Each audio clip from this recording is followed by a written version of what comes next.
The HFY Dominion had ruled the stars for 12,000 years. They had conquered 11 species across 3 galactic arms. They had built an empire so vast that light itself took centuries to cross from one border to another.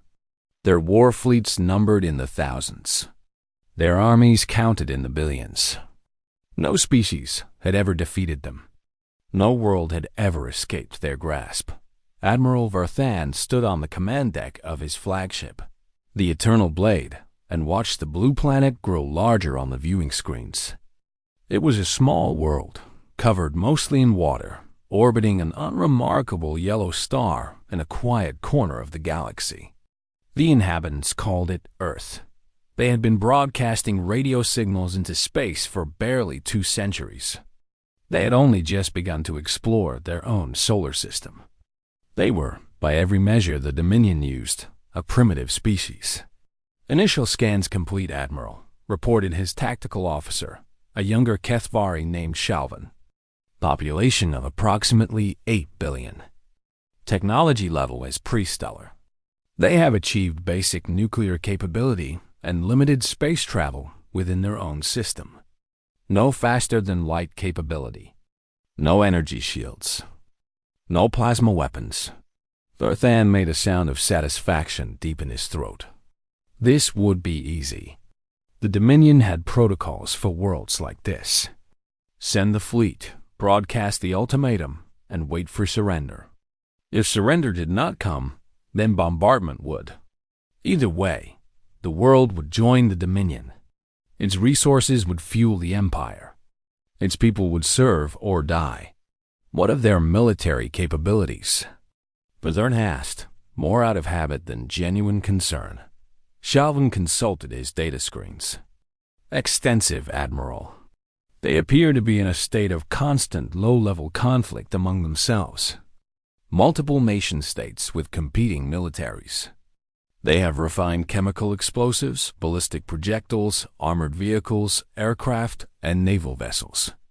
Their weapons are crude but numerous. Fighting among themselves, Verthan observed with contempt. A fractured species. They will fall quickly once they understand the true nature of power. The fleet had arrived in force. 40 dreadnoughts hung in the void between the planet and its single large moon. Each ship was 3 kilometers long, bristling with plasma cannons and carrying enough firepower to reduce a continent to glass. Behind them waited transport vessels carrying 2 million ground troops, veterans of a dozen conquests. The humans had nothing that could touch them. Verthan gave the order, and the ultimatum was broadcast.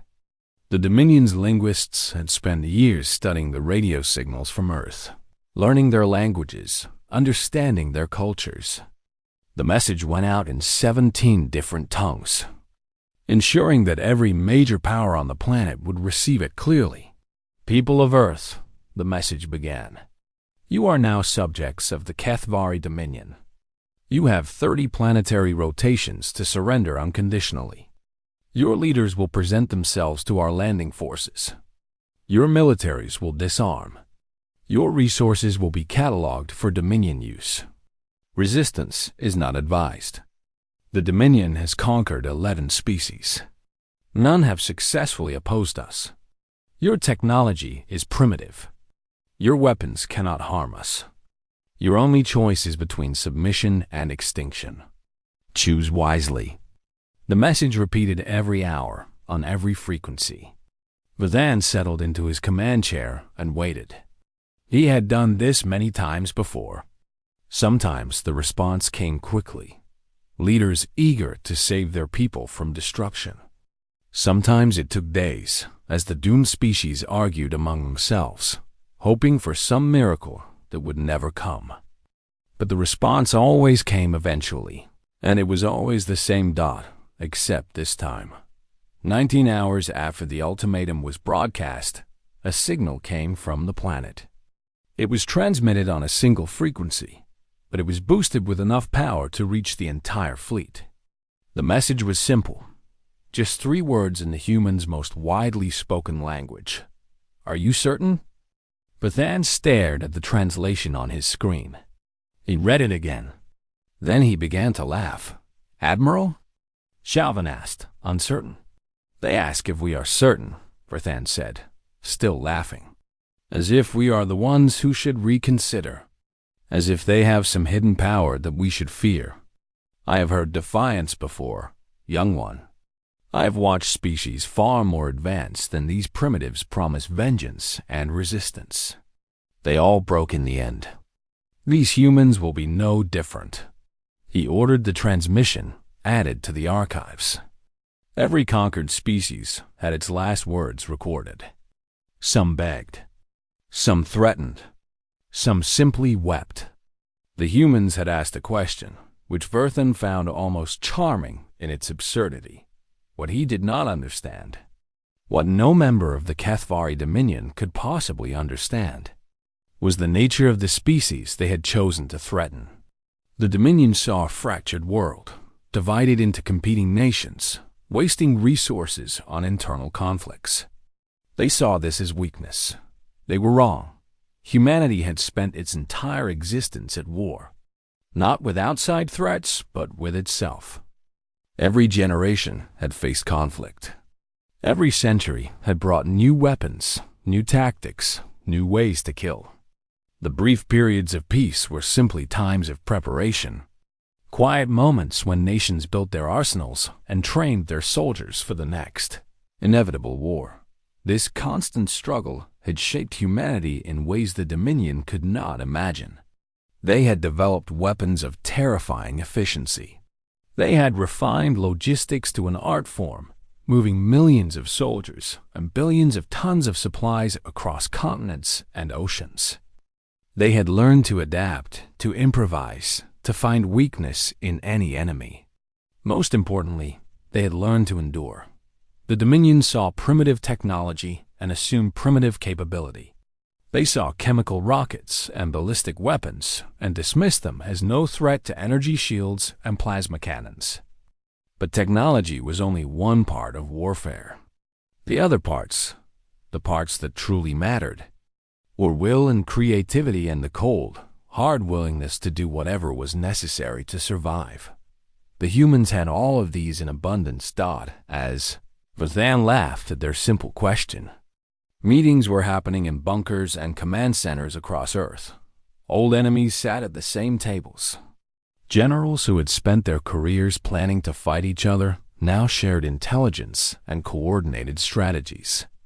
Scientists who had competed for funding and prestige now worked together on a single problem.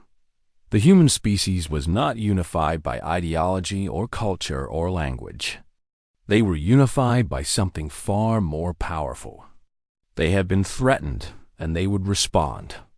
Not with surrender, not with despair, but with the cold, calculating fury that had made them the most dangerous predators their world had ever produced. The aliens had brought war to Earth. They had no idea what that meant. The first Kethvari ground forces landed 7 days after the ultimatum expired. Admiral Verthan had grown impatient with the human silence. There had been no surrender, no negotiation, no further communication at all. The planet had simply gone quiet, as if the entire species was holding its breath. Verthan interpreted this as paralysis, the frozen terror of prey animals facing a predator. They could not escape. He was wrong. The landing craft descended through the atmosphere in waves. Each carried 200 soldiers in full combat armor, equipped with plasma rifles and energy shields. They were veterans, hardened by campaigns on a dozen worlds. They had crushed species with far more advanced technology than these primitives possessed. They expected little resistance. The first wave landed in 6 locations across the planet, targeting major population centers. The dropships touched down in fields and parks, their hatches opening to release soldiers who fanned out in perfect formation. They moved toward the cities with confidence, their commanders already planning the occupation that would follow. In North America, a battalion landed outside a major city. The soldiers advanced through empty streets, finding abandoned vehicles, and hastily evacuated buildings. No one opposed them. No one was even visible. The commander reported that the humans had fled, that the occupation would be simple. Then the first shots came. They came from everywhere at once. From windows and rooftops, from underground tunnels and hidden positions. The weapons were crude by HFY standards, simple projectiles propelled by chemical explosions. Most of them bounced harmlessly off the soldiers' armor and shields. But not all of them. The humans had learned quickly. In the weeks since the ultimatum, they had studied every scrap of information they could gather about the invaders. They had watched the fleet's energy signatures, analyzed the composition of the landing craft's hulls, examined every transmission the Dominion had sent. And they had found weaknesses. The energy shields were not perfect spheres. They had gaps at certain joints, small vulnerabilities where the field generators could not maintain full coverage. The armor was strong, but not invincible. Concentrated fire from multiple angles could overwhelm it. The plasma rifles generated enormous heat, which meant the soldiers could not fire continuously without risking overload. Human snipers had been positioned throughout the city for days, waiting with superhuman patience. They had mapped every approach, calculated every angle, identified every weakness in the enemy's formation. When the order came, they fired as one. The first HFY soldier fell with a bullet through the gap between his helmet and chest plate. The second died when a shaped charge detonated beneath his feet. The explosion concentrated upward through a weak point in his leg armor. The third was killed by a rocket that struck the exact spot where two shield generators overlapped imperfectly. Within minutes, the battalion had lost 30 soldiers. The commander called for air support, but the drop ships that responded were met with missiles launched from concealed positions. The missiles were primitive, guided by simple heat-seeking systems, but they were numerous. The drop ships' point defense systems shot down most of them, but not all of them. This pattern repeated across the planet. Every landing force met resistance that was carefully planned and precisely executed. The humans did not try to stop the landings. They let the HFY establish positions, let them spread out and become vulnerable, and then they struck from every direction at once. Admiral Varthan watched the reports come in with growing disbelief. His forces were taking casualties at rates he had never seen before. Not from superior technology, but from tactics.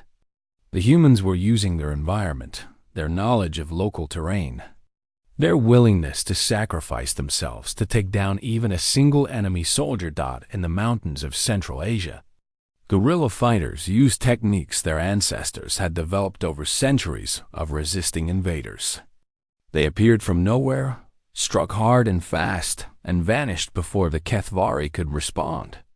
In the dense forests of South America, soldiers found themselves hunted by enemies they could never see. In the urban canyons of great cities, every building became a fortress, every street a kill zone. The humans also learned with terrifying speed.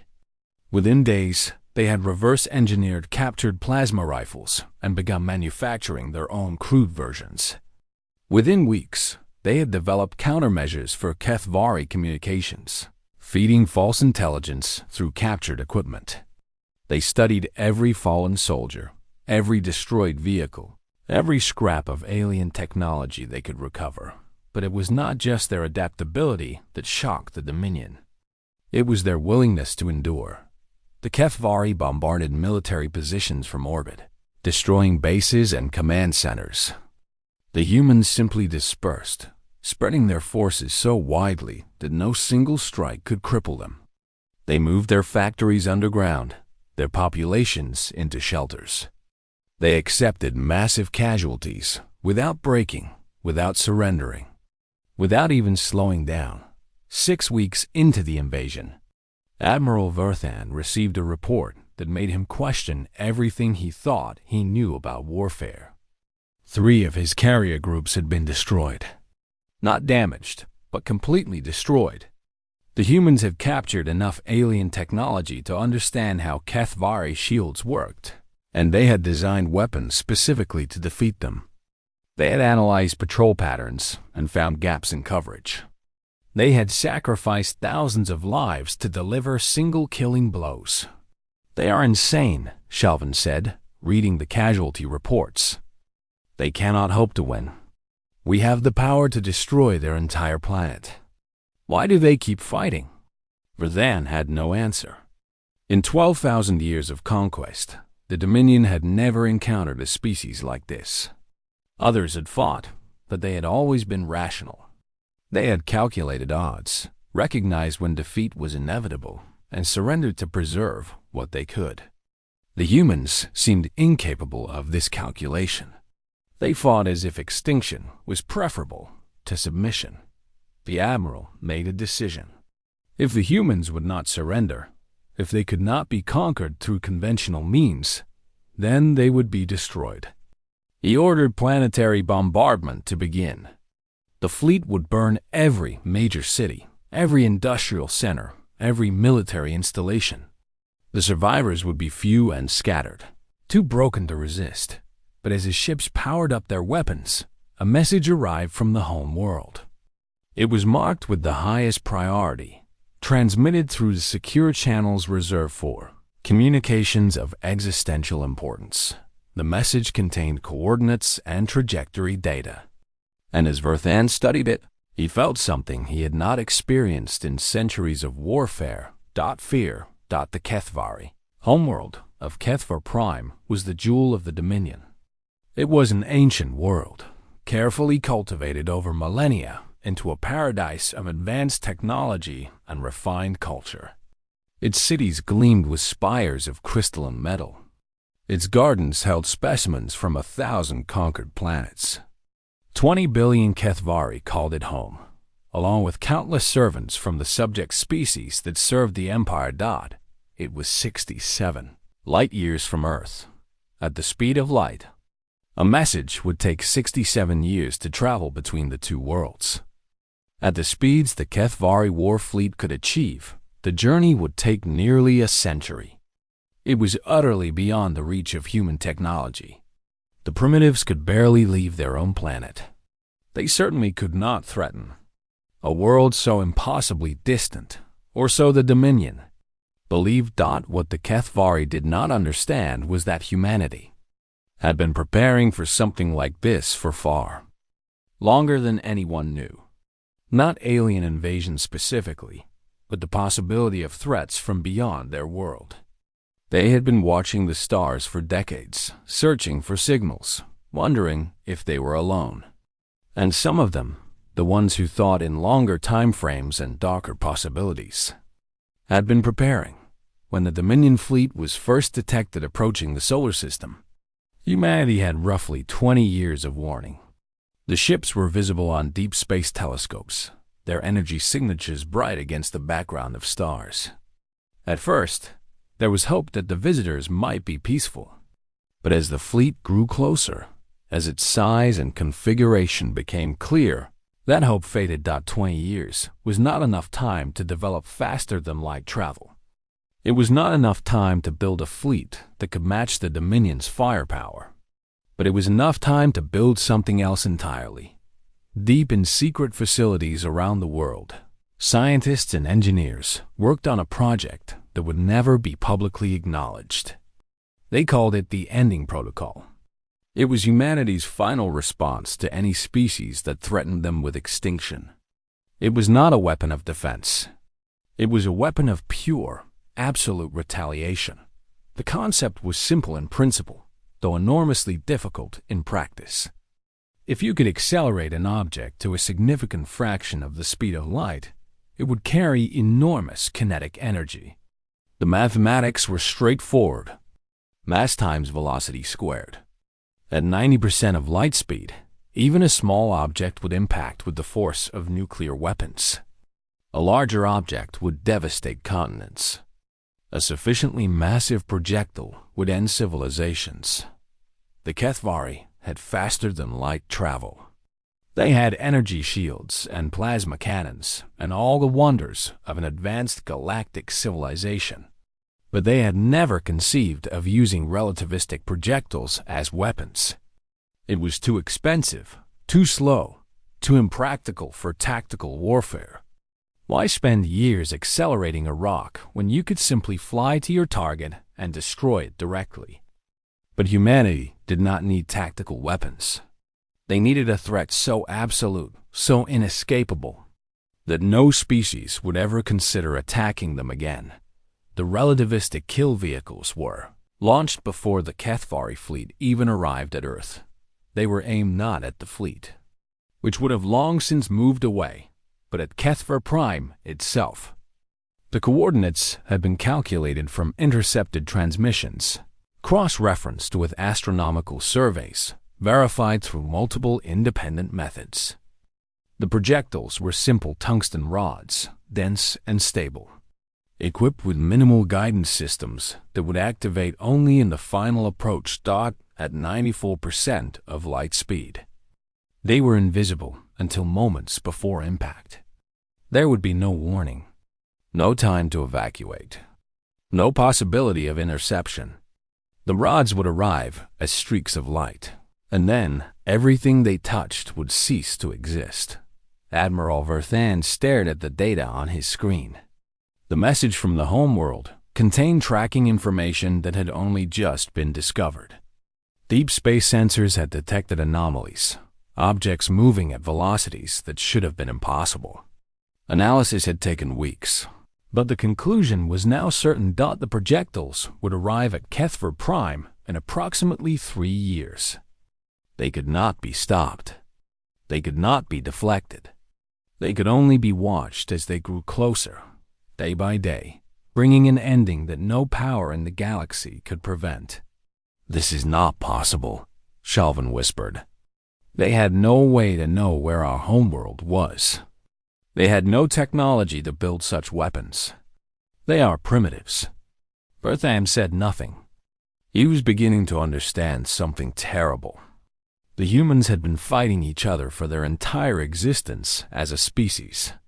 Every generation had faced war. Every century had brought new weapons, new methods of destruction. They had not developed these capabilities because they were more advanced than other species. They had developed them because they had never stopped finding new ways to kill. The Dominion had built an empire through conquest. The humans had built something else entirely. They had built a civilization based on the assumption that war was inevitable, that enemies were everywhere, that survival required the ability to destroy anything that threatened them. They had refined this ability over thousands of years of continuous conflict, and now they had turned it outward. The broadcast that reached the Dominion fleet came exactly 24 hours after Admiral Verthan received the news about the relativistic projectiles. It was transmitted in perfect HFY, translated with grammatical precision that indicated the humans had been studying their language for far longer than the Dominion had realized. "People of the HFY Dominion," the message began. "You came to our world with threats of conquest and extinction. You believed that your technology made you invincible, that your empire's long history of victory proved your superiority. You were wrong." Thothan listened to the message on his command deck. Around him, his officers stood in silence, their faces showing the same shock and disbelief that he felt. The humans continued speaking, their words calm and measured, without anger or hatred. "At this moment, relativistic projectiles are traveling toward your homeworld. They were launched before your fleet arrived in our system. They cannot be stopped. In approximately 3 standard years, HFY Prime will cease to exist. Every city will be destroyed. Every citizen will die. Your capital, your culture, your history, all of it will be erased in a single moment of kinetic release." The message paused, letting the weight of these words sink in. This is what we are. This is what we have always been. We are a species that has spent its entire existence at war. We have killed each other in numbers beyond counting. We have developed weapons of terrible efficiency and use them without hesitation. We do not threaten. We do not bluff. When we are threatened with extinction, we respond in kind." Varthan found himself gripping the arms of his command chair. In 12,000 years of empire, no conquered species had ever delivered such a message. No world had ever struck back at the Dominion's heart. The very concept was unthinkable. However, the message continued. "We offer you this choice. Withdraw from our solar system immediately. Return to your empire and spread this message to every species under your control. Humanity is not to be conquered. Humanity is not to be threatened. Any ship that enters our system without invitation will be destroyed. Any species that attacks us will share the fate of HFY Prime." The humans had calculated their response with cold precision. They knew they could not defeat the Dominion fleet in direct combat. They knew orbital bombardment could devastate their planet. But they also knew that the Dominion valued its homeworld above all else. That the loss of HFY Prime would shatter the Empire more completely than any military defeat. "You asked us to choose between submission and extinction," the message concluded. "We have chosen a third option. Leave now, and most of your species will survive. Remain, and you may destroy our world, but your homeworld is already dead. You simply do not know it yet."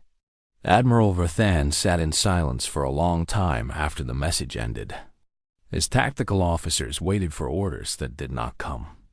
His communications officers watched for responses that he did not give. He simply sat, thinking about everything the Dominion had believed and how completely wrong they had been. The humans were not primitives. They were something far more dangerous. They were a species that had evolved in an environment of constant competition, where survival required both violence and creativity. They had no unified government, no peaceful history, no evidence of the cooperation that other species developed as they matured. They had only conflict, endless and brutal, shaping them into the most dangerous predators in the galaxy. And now the Dominion had awakened them. VOR single quotes, and gave the order to withdraw. There was no other choice. Even if they destroyed Earth completely, even if they killed every human on the planet, the projectiles would still arrive at HFY Prime. The humans had ensured that their revenge would be delivered regardless of the outcome on their world. The fleet left the Sol system in silence. They retreated past the gas giants, past the outer planets, past the boundary where the humans' primitive probes had barely begun to explore. And as they left, they transmitted a message back to the Dominion. The message contained everything they had learned about the human species. Their history of warfare, their capacity for violence, their willingness to accept extinction if it meant taking their enemies with them. It contained the tracking data for the relativistic projectiles and the certainty that they could not be stopped. And it contained a recommendation written by Admiral Varthan himself. Do not contact this species again. Do not approach their system. Do not give them any reason to build more weapons. They are not like us. They are not like any species we have ever encountered. They are creatures of war, and they have shown us what that truly means. The Dominion received the message and understood. In the years that followed, as the projectiles drew ever closer to HFY Prime, the Empire began to fracture. Subject species sensed weakness and rose in rebellion. Rivals and enemies tested borders that had been inviolable for millennia. The great HFY Dominion, which had conquered 100 worlds, began to crumble from within, and on Earth, humanity returned to its normal existence. The nations that had united against the alien threat began to compete again. Old grudges resurfaced. New conflicts emerged. They did not change who they were simply because they had faced a common enemy. But something was different now. They knew they were not alone in the universe. They knew that other species existed, some of them hostile, all of them potential threats. and they began to build accordingly. The orbital shipyards expanded. The relativistic weapon platforms multiplied. The deep space sensors grew more sophisticated, watching for any approach that might signal danger. Humanity did not reach for the stars with the intention of making friends. They reached for the stars the same way they had always done everything ready for war. Centuries later, when other species began to explore the galaxy, they found warnings everywhere they looked. The Cathvari, now a scattered remnant of their former empire, spoke of the human homeworld in whispers. They told stories of a species that had destroyed a planet from 67 light-years away, using technology they should not have possessed. Driven by a fury that other beings could not comprehend, the message spread across the galaxy like a plague. Do not threaten the humans. Do not challenge them. Do not give them any reason to turn their attention toward you. They were not the most advanced species. They were not the most numerous. They were not the most intelligent. But they were the most dangerous, because when the aliens brought war, the humans brought endings, and the endings were forever.